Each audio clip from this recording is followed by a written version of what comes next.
Dimas, pria Indonesia yang kelelahan dan pingsan di kereta Jerman, ditolong oleh seorang wanita bul misterius.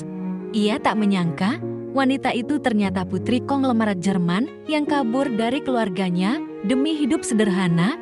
Dari pertemuan tak sengaja, tumbuhlah cinta yang harus melawan perbedaan kasta, tekanan keluarga, dan masa lalu yang rumit, tapi cinta sejati selalu punya jalannya sendiri.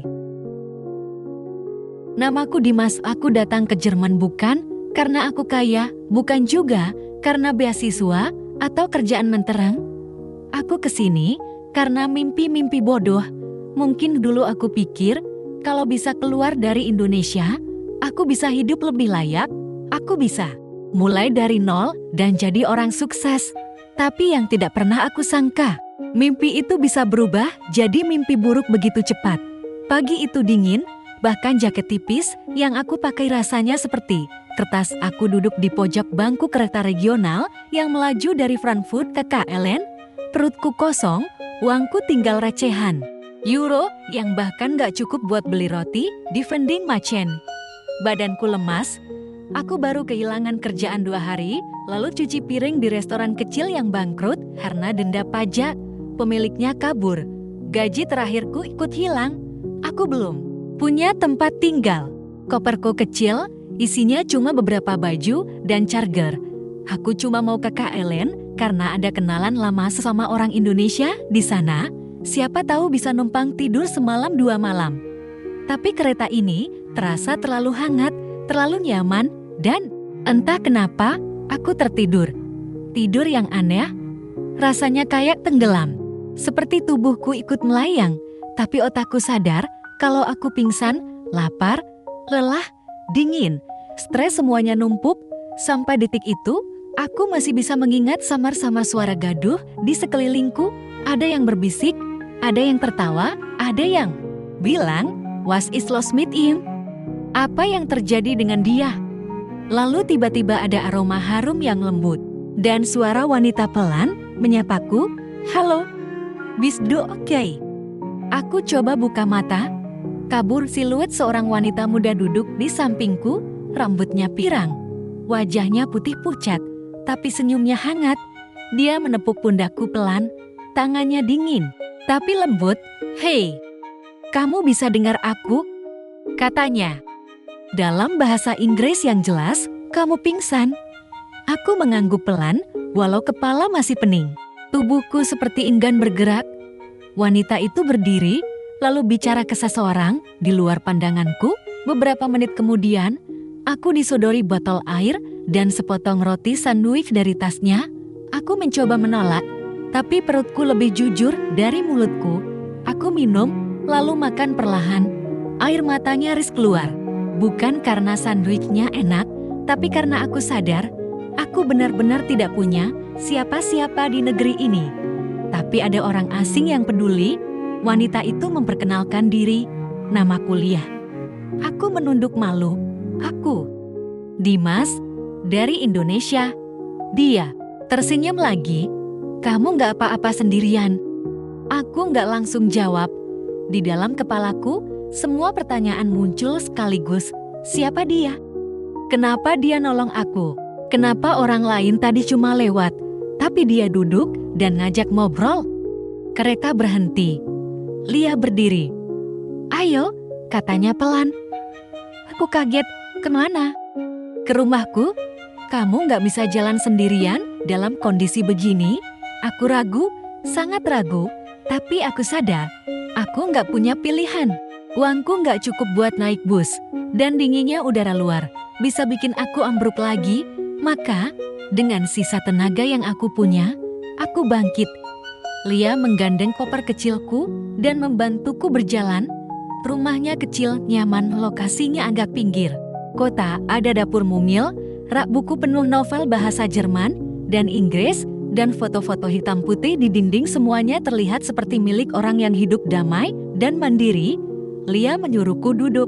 Dia menuangkan teh panas, menyuguhkan sup instan, dan menyalakan pemanas ruangan. "Boleh aku tahu kenapa kamu pingsan?" tanyanya sambil duduk di seberangku. Aku hanya menghela napas. "Aku Kehilangan kerja, nggak punya tempat tinggal, nggak makan sejak kemarin. Aku cuma pengen nyampe ke Ellen. Lia menatapku lama, tapi tak ada rasa kasihan, di matanya hanya ketenangan yang aneh. Kalau gitu, istirahatlah dulu. Kamu bisa tinggal di sini sementara. Aku langsung menolak. Lia, aku nggak bisa tapi kamu sudah di sini, setidaknya semalam. Dia bicara seperti itu hal biasa. Padahal, aku baru sadar. Dia tidak pernah tanya nama belakangku, dia tidak minta jaminan, tidak curiga. Aku nggak tahu, harus bilang. Apa gumamku? Lia berdiri sambil tersenyum. Kamu nggak harus bilang apa-apa. Aku juga pernah ditolong orang asing, sekarang giliranku. Aku tidak tahu apa maksudnya. Tapi malam itu, untuk pertama kalinya sejak berhari-hari, aku tidur di tempat yang hangat. Dan merasa tidak sendiri, dan tanpa aku sadari. Pertemuan itu bukan cuma menyelamatkanku dari kelaparan, tapi juga membuka pintu menuju kehidupan yang tak pernah aku bayangkan bersama seorang wanita yang ternyata menyimpan rahasia besar. Pagi pertama di rumah Lia terasa seperti mimpi yang gak masuk akal. Aku bangun dengan selimut hangat, suara ketel air mendidih di dapur, dan aroma roti panggang yang menguar lembut. Sementara dunia luar masih kelabu dan dingin, tempat ini terasa manusiawi. Aku bangun pelan, tubuhku masih lemas, tapi perutku sudah mulai bernyanyi lagi. Aku ke dapur, dan Lia sudah ada di sana, mengenakan sweater abu-abu dan celana santai. Rambut pirangnya diikat asal, tanpa makeup, tapi wajahnya tetap segar, sungguh berbeda dari bayangan bola Jerman yang biasanya tampil rapi dan dingin. Guten Morgen, Dimas, sapanya sambil tersenyum. Aku masih kikuk. Selamat pagi, maaf. Aku kebanyakan ganggu kamu. Dia mengangkat bahu. Kamu gak ganggu, aku tinggal sendiri dan rumah ini terlalu sepi. Aku menatap sekeliling. Benar, rumah ini tidak besar, tapi tertata rapi, tidak ada kemewahan berlebihan. Buku-buku memenuhi rak, sebagian besar novel sastra klasik dan sejarah. Beberapa lukisan kecil tergantung di dinding. Lia menyajikan roti, selai, dan telur orak-arik sederhana. Aku menahan diri untuk tidak makan seperti orang kelaparan, tapi dia malah tertawa pelan. Makan aja. Aku masak memang buat kamu, terima kasih. Lia beneran. Aku nggak tahu harus balas gimana. Dia menatapku sebentar. Kamu bisa mulai dengan cerita sedikit tentang dirimu. Aku menarik napas.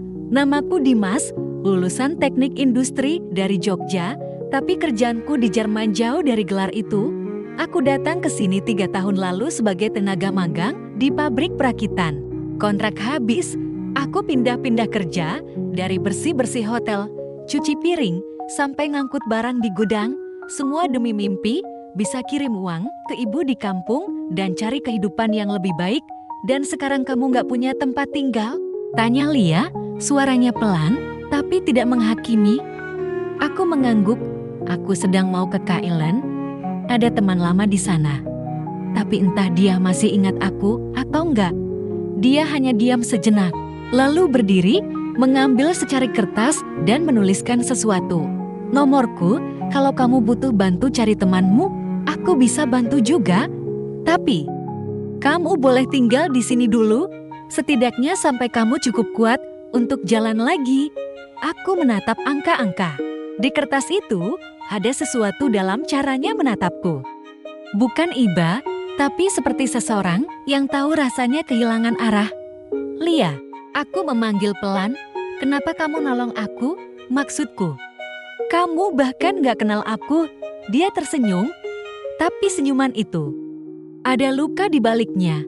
Karena aku tahu rasanya merasa sendirian di negeri asing. Aku juga pernah seperti itu. Aku diam. Kalimat itu mengendap dalam pikiranku sepanjang hari. Hari demi hari, aku mulai terbiasa tinggal di rumah Lia. Dia sibuk mengetik sesuatu di laptopnya tiap pagi katanya. Dia freelance editor untuk penerbit online. Aku tidak terlalu paham detailnya. Tapi dia terlihat tekun. Sementara itu, aku bantu bersih-bersih rumah, masak, bahkan betulin gagang pintu yang longgar. Lia orang yang menyenangkan.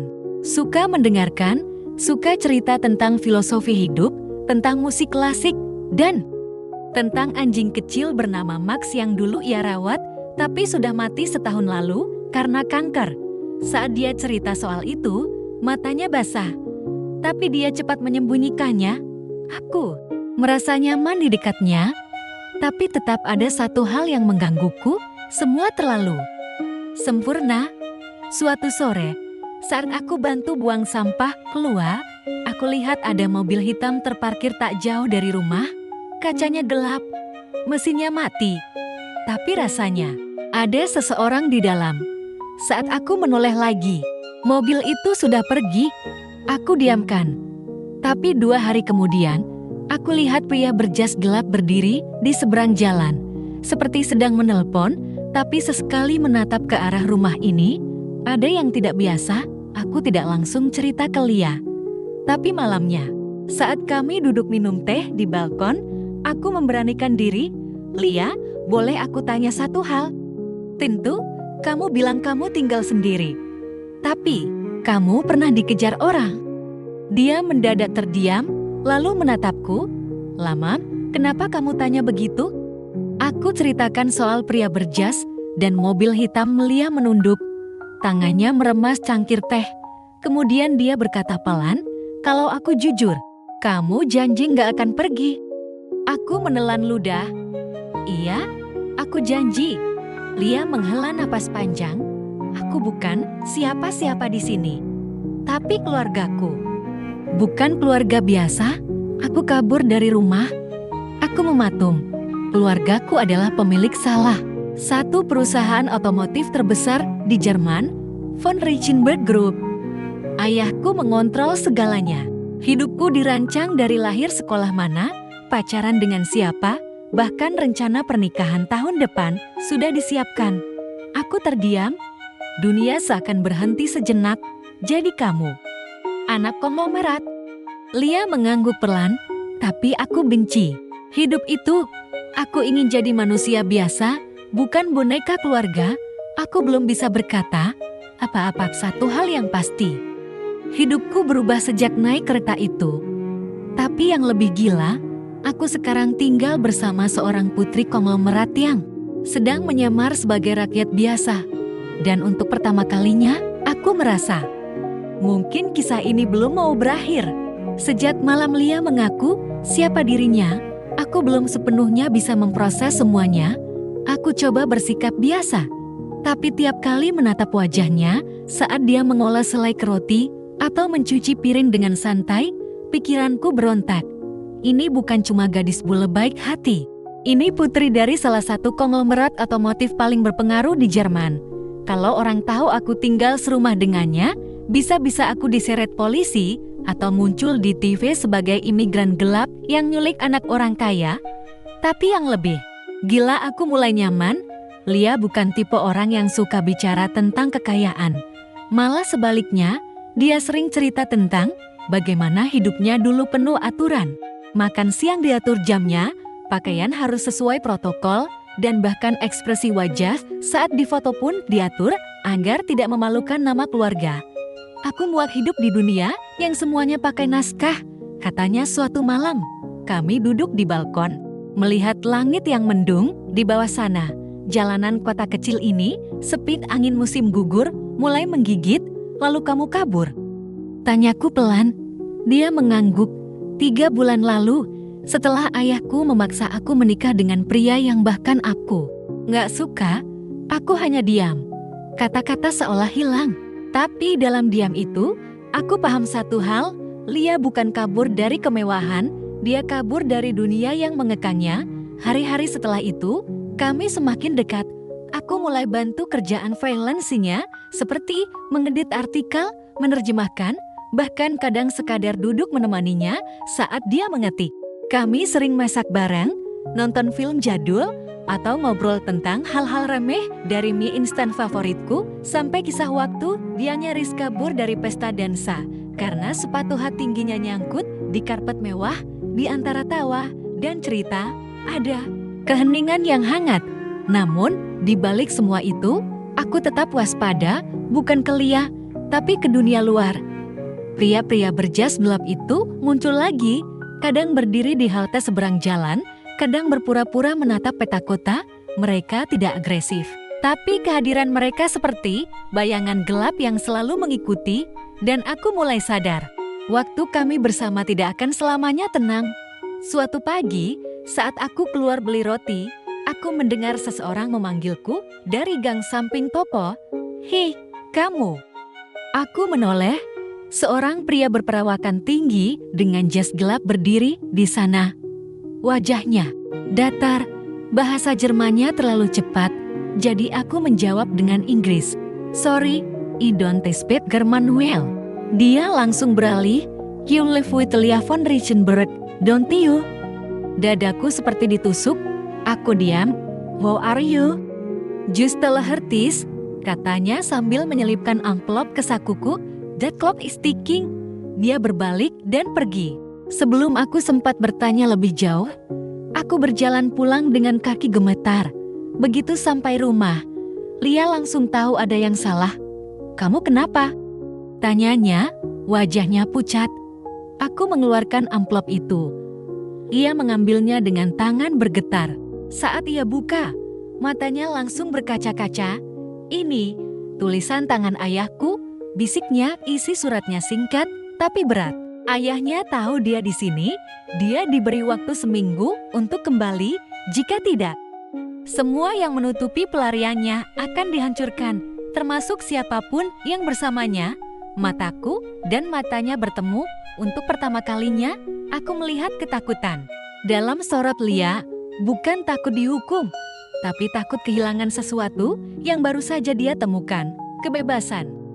Dan mungkin seseorang yang mulai dia percaya. "Apa kamu nyesel nolong aku, Lia?" tanyaku pelan. Dia menatapku, lalu menggenggam tanganku. "Justru kamu satu-satunya alasan aku bertahan." Saat itu, aku sadar. Hubungan kami sudah lebih dari sekadar pertemanan, tapi juga lebih rumit dari sekadar cinta biasa. Sejak surat dari ayah Lia datang, suasana di rumah itu berubah. Lia masih tersenyum, masih masak sarapan untuk kami, dan masih duduk bersamaku menonton film di malam hari. Tapi senyumnya terasa lebih tipis, matanya lebih sering menatap kosong, keluar jendela, dan tubuhnya seperti sedang memikul sesuatu yang berat, sangat berat. Aku pun begitu. Setiap kali aku menyentuh handphone, aku merasa sedang diawasi. Setiap kali mendengar suara mobil berhenti di depan rumah, jantungku seperti akan meloncat. Aku tahu, waktu kami bersama sudah dihitung mundur. Pada hari ketiga, setelah surat itu datang, Lia mengajakku ke pusat kota. Dia bilang dia ingin jalan-jalan sebentar. Tapi, yang terjadi lebih dari itu. Kami berhenti di sebuah cafe kecil. Bukan tempat mewah, justru cafe indie yang interiornya penuh lukisan buatan seniman jalanan. Kami duduk di pojok, ditemani teh hitam dan roti hangat. Saat itulah Lia mulai bicara. "Lebih dalam dari sebelumnya, aku dulu nggak bisa ke tempat kayak gini," katanya sambil menatap langit-langit cafe. "Ayahku nggak suka tempat yang tidak steril. Dia bilang, aku harus menjaga lagi." Aku diam, mendengarkan. Waktu kecil, aku dikawal kemanapun. Aku bahkan gak pernah naik transportasi umum. Semua serba diatur, dari warna sepatu sampai siapa yang boleh jadi temanku. Dan waktu aku bilang ingin kuliah sastra, dia tertawa. Dia bilang itu jurusan orang pengangguran. Nada suaranya datar, tapi aku bisa rasakan ada luka yang belum sembuh. Lalu, aku kenal pria bernama Victor, anak kolega ayah, tampan, pintar, punya masa depan, tapi dia kasar. Dia suka merendahkan, tapi ayah bilang aku harus belajar beradaptasi dengan karakter laki-laki kuat. Aku mengepalkan tangan di bawah meja, sampai suatu hari, aku muak. Aku simpan uang diam-diam. Aku cari kamar di kota kecil ini. Aku potong kartu kredit dan kabur. Aku tak bisa berkata apa-apa selain satu kalimat, "Kamu berani, Lia?" Dia tersenyum kecil, bukan berani, tapi putus asa. Kami pulang sore itu dengan hati campur aduk. Tapi malamnya, sesuatu terjadi. Saat aku hendak mengambil baju dari kamar tamu, Aku melihat pintu kamar Lia terbuka sedikit, dan di dalamnya ada foto-foto yang tertempel di dinding. Aku tertegun, foto-foto masa kecil Lia, berpakaian pesta, duduk di mobil mewah, berfoto dengan pejabat dan selebriti. Salah satunya, ada surat kabar yang memuat headline, Putri Tunggal Reichenberg, grup resmi tunangan dengan Victor M. Aku terdiam, rasanya seperti masuk ke dunia lain. Beberapa detik kemudian, Lia muncul di belakangku. Dia tidak marah, hanya menatapku dengan ekspresi lelah. Itu dulu, sekarang, aku cuma Lia.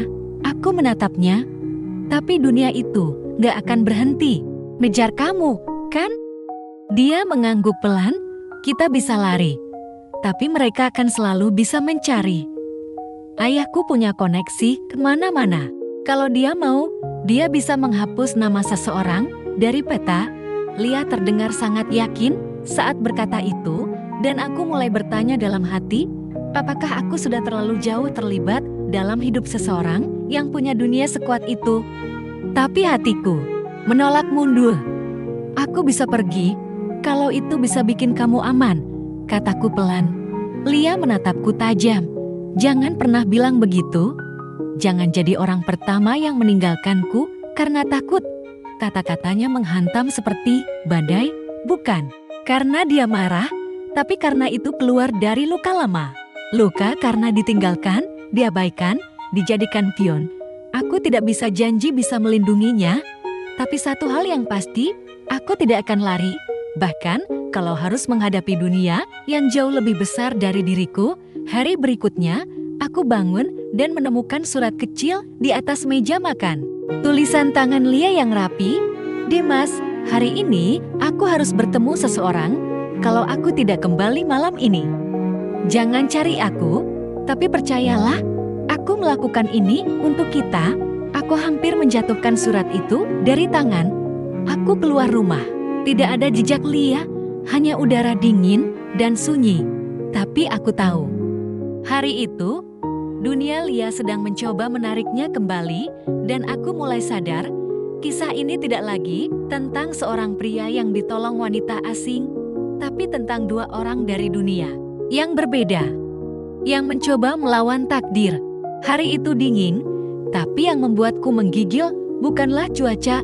Lia menghilang sejak pagi, hanya meninggalkan secarik surat di meja makan yang membuat jantungku seperti dicekik. Kalau aku tidak kembali malam ini, jangan cari aku. Tentu saja aku tetap mencarinya.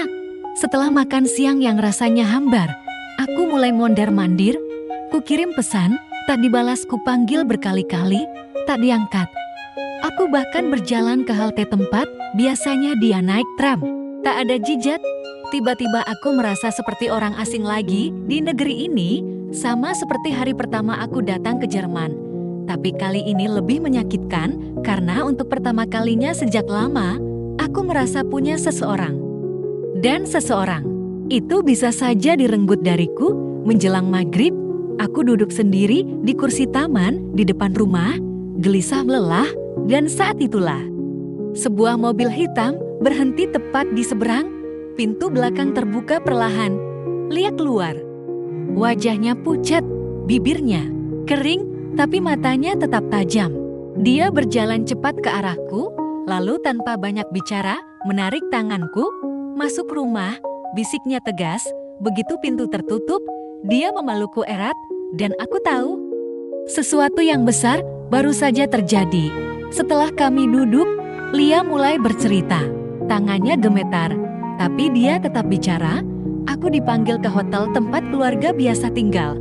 Mereka temukan aku lewat pelacak di kartu SIM lama yang ternyata masih aktif. Kamu sendirian? Tanyaku. Dia mengangguk. Di sana, ayahku sudah menunggu bersama Victor. Aku langsung mengepalkan tangan saat nama itu disebut. Dia bilang, cukup sudah sandiwara ini. Dia menawarkan jalan damai. Apa maksudnya? Kalau aku mau kembali menikahi Victor seperti yang direncanakan, mereka akan lupakan semuanya. Tapi kalau tidak, kamu akan dideportasi.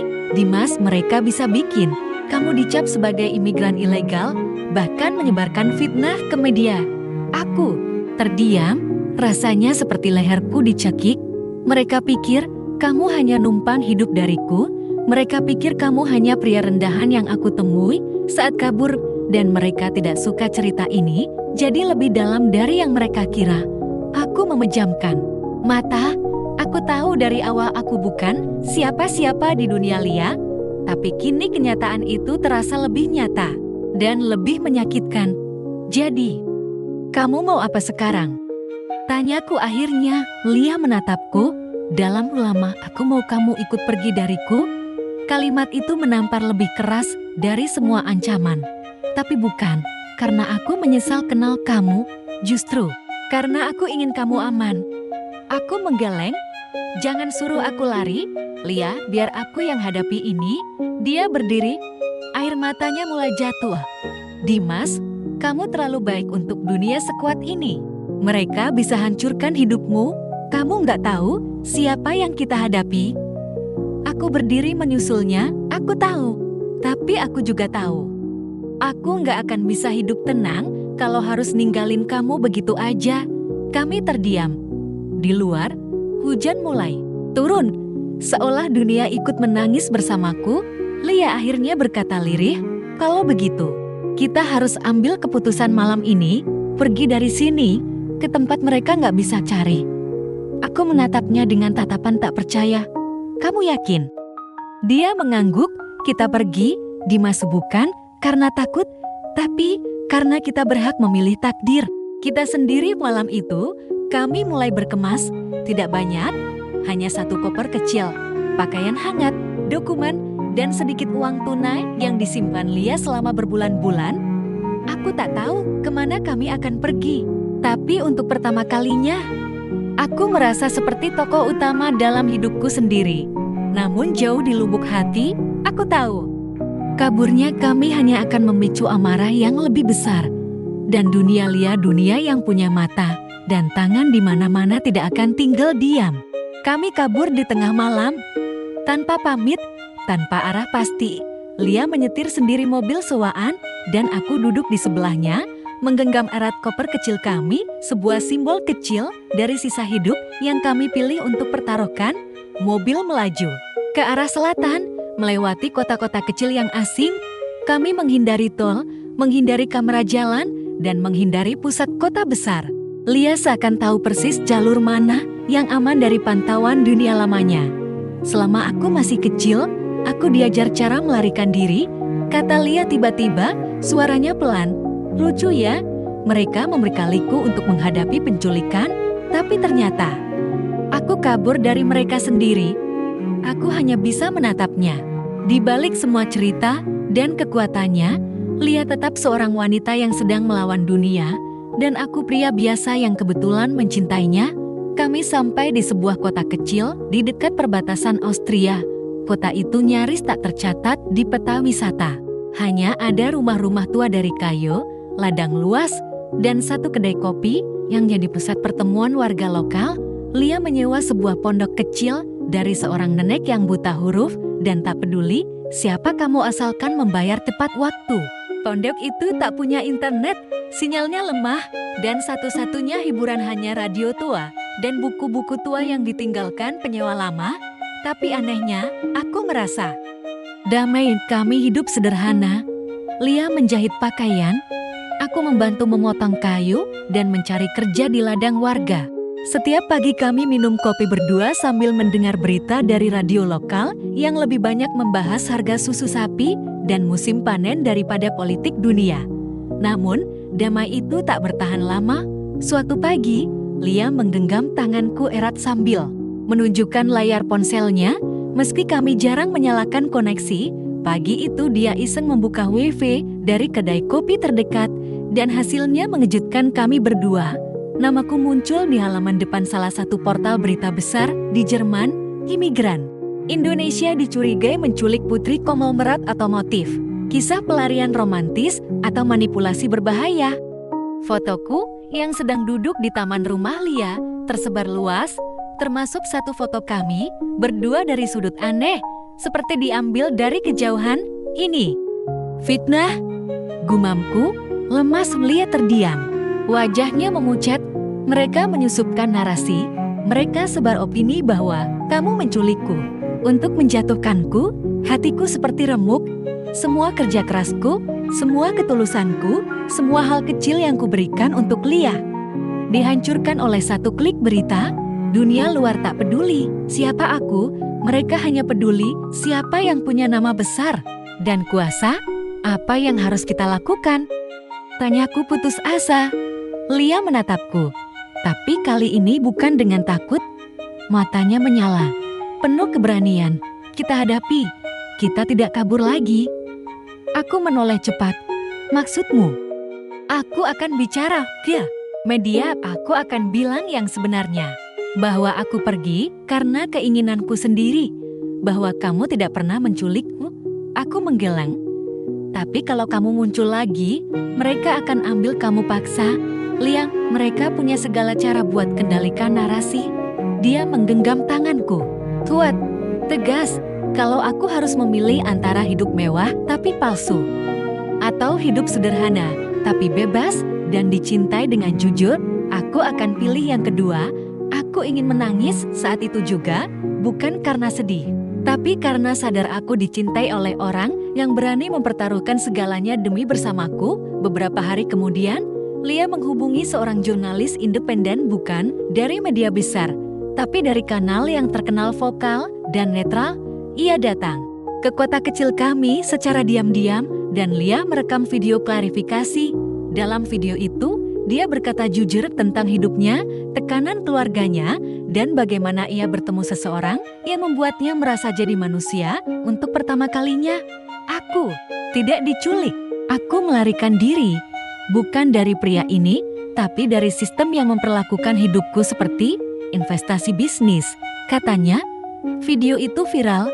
Ribuan komentar mendukung Lia. Bahkan banyak wanita muda di Jerman mulai mengangkat tagar pagar Let Lia Live. Namun, seperti yang kami duga, reaksi keluarga Lia sangat keras. Malam harinya, kami mendengar suara mobil berhenti di depan pondok, lampu jauh menyinari jendela, ketukan terdengar di pintu, berat menekan, mengancam, dan kami tahu saatnya babak akhir dari pelarian ini dimulai. Ketukan itu bukan hanya suara di pintu, itu suara dari masa lalu Lia, dunia yang ia coba tinggalkan, dan kini datang sendiri menuntut kembali.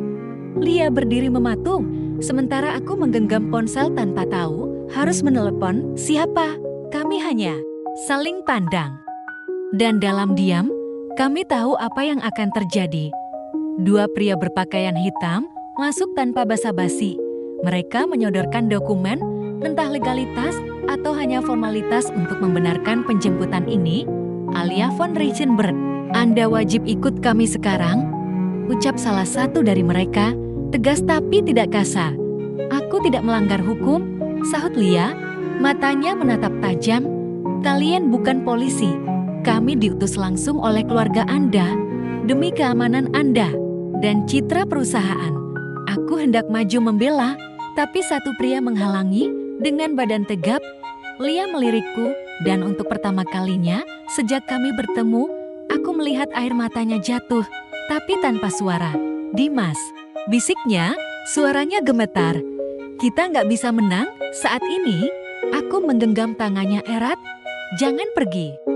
Tapi dia tersenyum, senyum yang hancur. Aku nggak pergi karena aku mau, tapi karena aku harus. Pria-pria itu menggiringnya keluar. Lia sempat menoleh sekali lagi. Jangan tunggu aku. Tapi jangan lupakan aku. Pintu ditutup, suara mobil menjauh, dan aku berdiri di tengah keheningan pondok, hanya ditemani isak tangis dan segenggam kenangan yang belum sempat menjadi masa depan.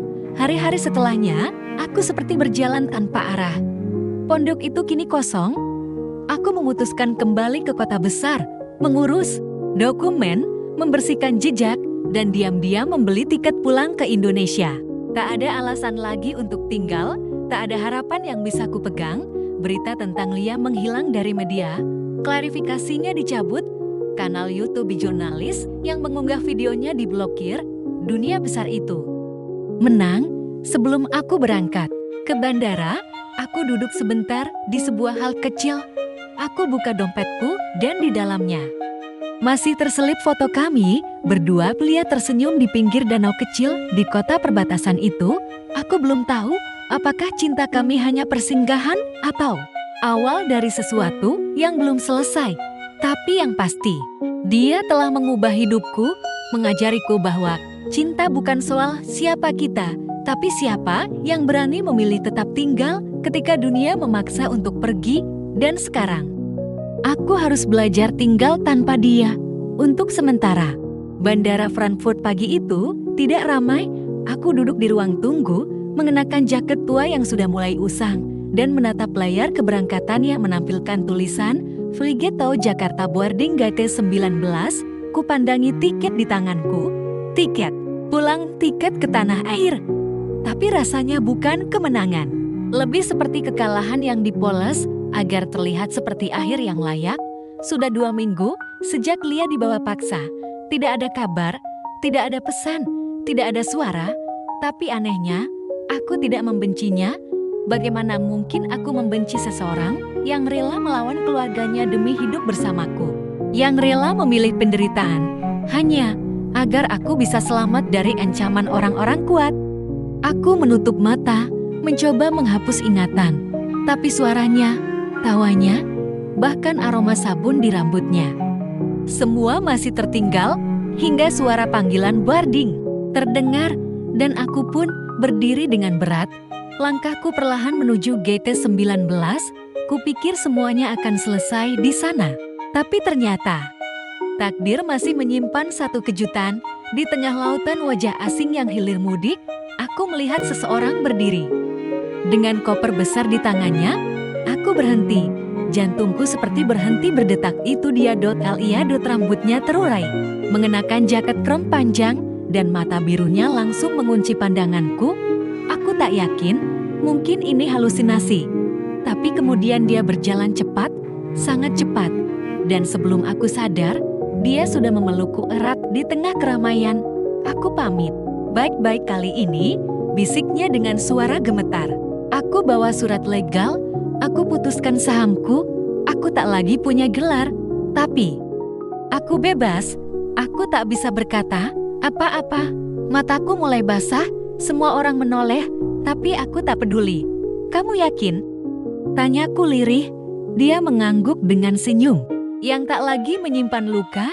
Aku tak punya rumah, tapi aku punya tujuan, dan tujuan itu bersamamu. Kami tidak naik pesawat pagi itu. Kami duduk lama di ruang tunggu, menceritakan ulang semua luka dan keputusan. Kami tertawa, kami menangis, dan kami membuat rencana tentang hidup sederhana, tentang buka warung kopi kecil di Yogyakarta, tentang hidup tanpa istana. Tapi penuh ketulusan, aku tak pernah membayangkan akhir seperti ini. Dan mungkin ini bukan akhir. Ini adalah awal yang sesungguhnya. Karena ternyata pertemuan singkat di kereta itu bukan kebetulan.